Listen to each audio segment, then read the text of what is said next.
Right, what's next on the menu?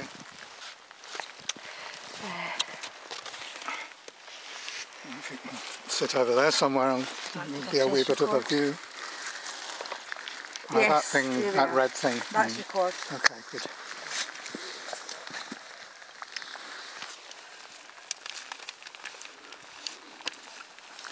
Is that alright?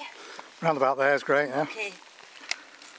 Behind me is the peak of Ben Sgulaird. You probably can't see it because of the mist. If it comes into view, it's the great big one that goes up and up and up. So this is called Invictus, and it's for William Kelly, who's going to be publishing the anthology, and it's so appropriate for my situation. Out of the night that covers me, black as the pit from pole to pole, I thank whatever gods may be for my unconquerable soul. In the fell clutch of circumstance, I have not winced nor cried aloud. Under the bludgeonings of chance, my head is bloody but unbowed. Beyond this place of wrath and tears looms but the horror of the shade, and yet the menace of the years finds and shall find me unafraid.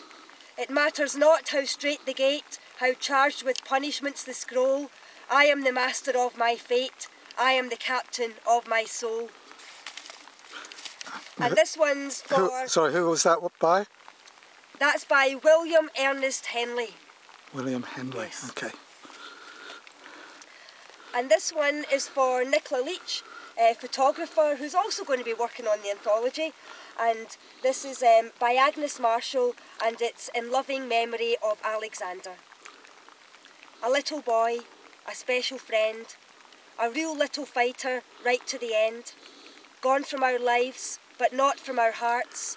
We'll keep you there always, like we have from the start.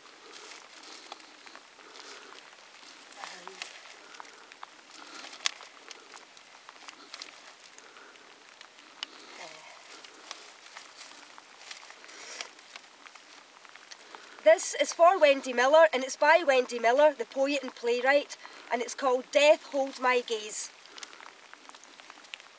Was it something I said? Am I wide-eyed, afraid? You see, death holds my gaze these days. In your face, a trace of my own sins, brown eyes, thin skin. Do we end as we begin?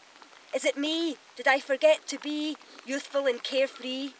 Look away, look away, look away, but I stare and stare and stare. I see wear and tear everywhere. My living room's fortified, mortality's mortified. You see, death holds my gaze these days. Is it just a phase, or a lifelong fascination, premature initiation, a lightning bolt, a legitimate jolt of resuscitation? Like the invisible threads between intimate friends, such visceral ties, never shall they die. I'll do another one. This is for Tarneem Al-Musawi, who's an amazing artist, and she's going to be doing the cover for the anthology. She asked me to choose one of my own poems, so this is one I wrote for my Uncle Joe. My memories of you are on high mountain ranges, the land and trees spread for miles beneath our feet. Mine stretched over latitudes on eagle's wings, through space and time connecting the broken threads of years, no need for speech. You had soil in your shoes from all four corners of the earth. You were aboriginal lines and dots, coloured spirals and Celtic patterns, repeating to infinity. You took all this into you and gave it back to me, a gift beyond value. Shall I do one more? Or are we getting a bit let's move on. Yes, move, yes. It's getting a bit heavier, isn't it? See you at the next hill. Thank you, Leon.